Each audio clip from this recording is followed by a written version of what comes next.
Bonjour à tous. C'est assez traumatisant de parler du temps dans l'économie, parce qu'on en a quand même une autre vision. Et c'est un peu traumatisant aussi d'être ici avec vous, parce que, en fait, moi j'ai deux cerveaux.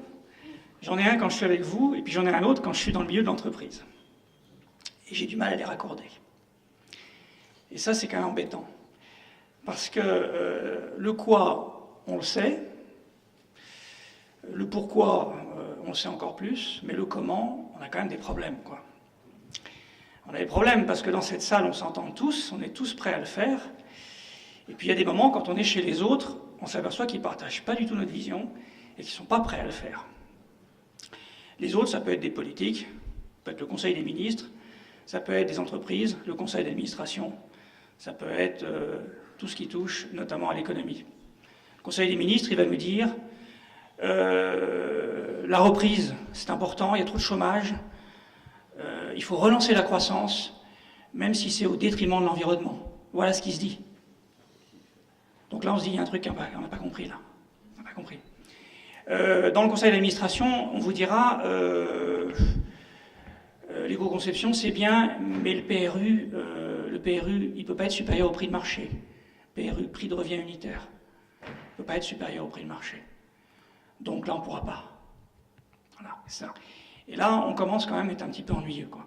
Vraiment embêté. Embêté parce que ça fait quand même... C'est pas nouveau qu'on réfléchit à tout ça, c'est pas nouveau qu'on projette, en fait, des futurs viables. C'est pas nouveau, ça nous plaît, qu'on adore ça, quoi. On se fait super plaisir. Et puis, il y a quand même des moments où on prend une douche froide. Et ces moments, ils sont importants parce que c'est des moments de décision. C'est là où se décident les choses. Nous, on s'inspire, on inspire, et puis à un moment, il y a des mecs qui décident. Alors des fois, on fait partie, mais voilà, on n'est pas toujours majoritaire. Donc c'est pour ça que j'ai créé cette fondation, entre autres. C'est pour essayer de modifier les règles économiques. Alors c'est pas que l'économie est une obsession chez moi. Simplement, je m'aperçois que beaucoup de décisions sont bloquantes sur les mouvements qu'on voudrait lancer. Et les décisions les plus bloquantes sont souvent dans le contexte des systèmes, en fait, économiques. Alors, il faudrait quand même clarifier déjà avant toutes les choses, l'économie n'est pas une fin en soi. Je cherchais la représentation du développement durable où on arrête avec ces trois sphères là qui essayent de se manger les unes aux autres, là, mais où les trois sphères sont les unes dans les autres. C'était un peu la représentation de René Passet, genre comme ça. Mais bizarrement, dans Google, quand vous cherchez, vous ne le trouvez pas, ce bazar.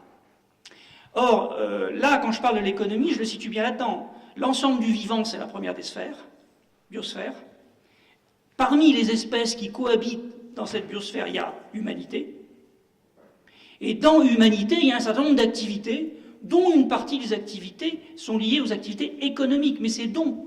Évidemment, il y a plein d'autres activités, heureusement, qui sont hors de l'économie. Alors, le problème, c'est qu'aujourd'hui, l'activité économique, elle a ses propres idées, mais surtout, elle est bloquante pour un certain nombre d'évolutions. Et c'est pour ça que je me suis dit, il faut qu'on aille la travailler aussi. Si on ne va pas travailler ces règles, c'est important. Parce que dans une société, il y a des règles, il y a aussi bien des règles d'aménité, des règles de passion, des règles d'art, des règles d'économie.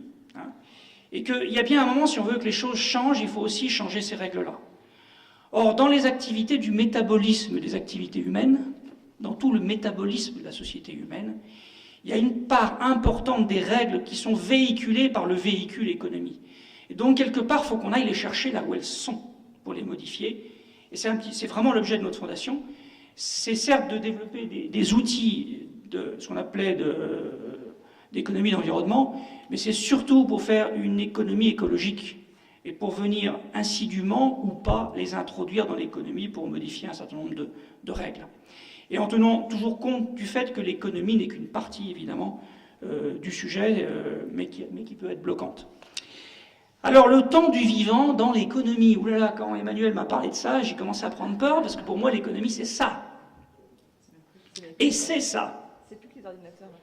Et oui, 96% des transactions dans le monde portent sur la spéculation, en dehors de tout échange de biens, de services, de biens ou de services. Les transactions associées aux échanges de biens et de services, c'est-à-dire ce qu'on appelle l'économie réelle, c'est juste 4% des transactions. 96%, c'est ça.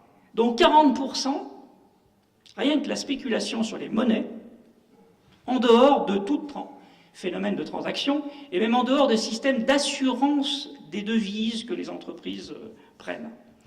Donc vous voyez que ça commence mal. Ça commence très très mal. Surtout que nous, ce qui nous intéresse, en termes d'impact, c'est essentiellement les 4%. C'est-à-dire tout ce qui est relatif aux échanges de biens et de services, puisqu'en fait, ils sont associés à des métabolismes, et ces métabolismes sont relativement bien désynchronisés aujourd'hui de ceux de la biosphère, c'est ce qui nous préoccupe aujourd'hui. Donc ça commence assez mal. Rassurez-vous, il y a une contrepartie. En fait, on n'est peut-être pas si mal que ça. Petit retour en arrière, au XIXe siècle, mettons que cette image soit du XIXe siècle, elle pourrait l'être. Le monde paysan était un monde qui quand même avait un certain nombre de règles. Les rentiers avaient les terres. C'est les financiers d'aujourd'hui, on va le dire comme ça. Et puis il y avait des exploitants. Les rentiers, ils faisaient quand même attention. Parce que comme ils se passaient leur rente de génération en génération, ils n'avaient pas envie quand même que ça dure 10 minutes. Donc ils faisaient quand même assez attention à la conservation des forêts, quand c'était des exploitations de forêt, ou des terrains agricoles, quand c'était des terrains qui étaient exploités. Le paysan, il n'était pas fou non plus. Il avait un cheval, il savait qu'il allait durer un certain temps. Il était très utile. S'il le soignait, il allait bien labourer. S'il le soignait mal, il allait mal le faire. Il savait aussi que s'il ne mettait pas un petit peu d'argent de côté pour remplacer le cheval quand lui en aura marre, il n'allait pas y arriver. Donc bizarrement, dans ce monde économique agricole, on avait hérité d'un système quand même qui partait sur un principe de conservation. Et bien bizarrement, le monde industriel tel qu'il est né à la fin du XIXe siècle, il est parti sur ces mêmes bases. Donc il est parti sur cette notion-là. En fait, les investisseurs, à la fin du XIXe, ont modifié les règles économiques pour introduire le capital technique dans la comptabilité des entreprises. C'est eux qui l'ont voulu. Ils ont dit, nous, quand on pose 100 sur la table pour qu'un entrepreneur entreprenne quelque chose, on veut au moins que les 100 qui sont investis soient conservés.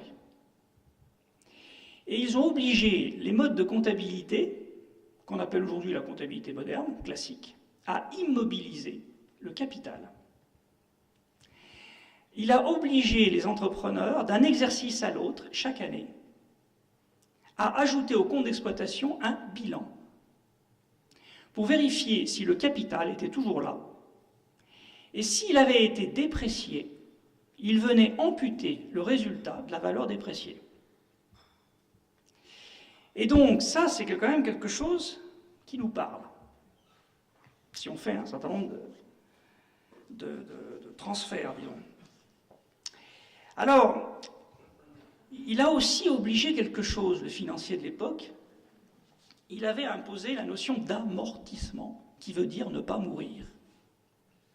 Et donc c'est eux qui avaient obligé l'exploitant de prélever de son résultat d'exploitation une part, soit pour conserver le capital, soit pour être capable de réinvestir dans un capital qui doit évoluer en fonction du contexte.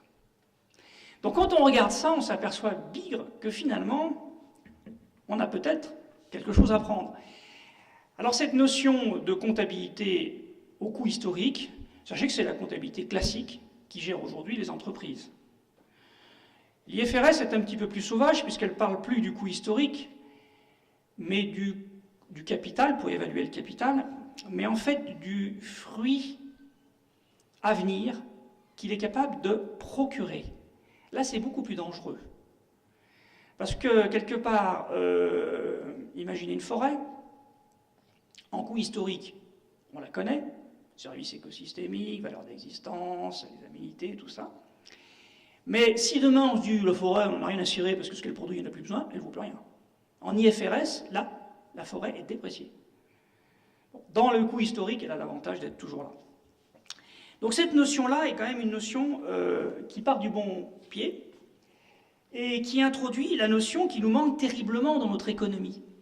C'est de dire comment ça se fait que dans les systèmes d'évaluation des comptabilités des entreprises ou des nations, on ne vienne pas prélever, quelque part, ce qu'il faut pour rénover, pour maintenir et pour continuer à développer le capital qui nous est cher, c'est-à-dire le capital nature dans son ensemble, y compris le capital social, puisqu'il en fait partie. Cette notion-là, il faut savoir que ça existe quand même.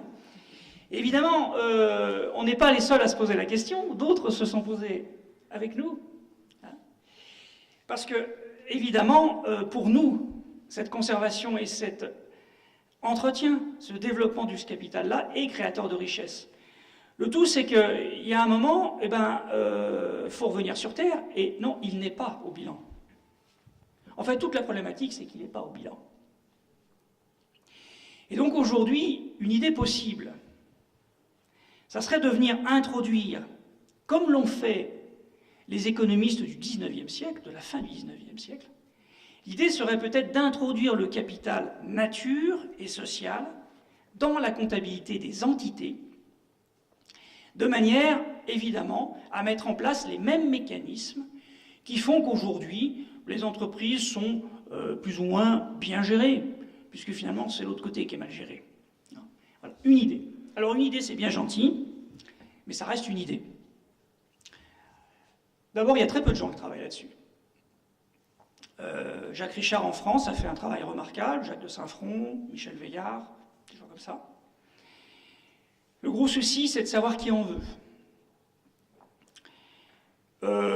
Imaginez une comptabilité qui diminue le résultat d'une entreprise parce qu'elle n'a pas conservé le capital nature. C'est embêtant parce que ça réduit le résultat. L'industriel n'est pas content, le financier à court terme n'est pas content, l'État n'est pas content parce qu'il ne prélève pas d'impôts. Donc la grande question maintenant qu'il faut qu'on se pose quand on est sur des mécanismes comme ça, c'est d'en faire du marketing. Et c'est de savoir à qui on le vend. À qui on le vend. Là, vraiment, il faut qu'on s'y mette tous. Hein. La question, c'est plus de le faire, c'est à qui on le vend. Alors, est-ce qu'il faut le vendre à des investisseurs qui sont proches des assureurs sur l'introduction du capital nature, du temps de l'environnement dans l'économie? Il y a quand même très très peu de choses. C'est assez angoissant. C'est pour ça que, Aurélien vous l'a très bien situé, nous, aujourd'hui, on travaille plus sur les externalités. Parce que les externalités, on est capable de le vendre plus facilement, en gros. Et surtout de le vendre à des gens qui n'y comprennent rien au sujet. Et en fait, si on veut rentrer dans l'économie, il n'y a pas de pétard, il faut qu'on y rentre avec des chevaux de Troie. Parce qu'on ne va pas convertir tous les économistes. Vous imaginez?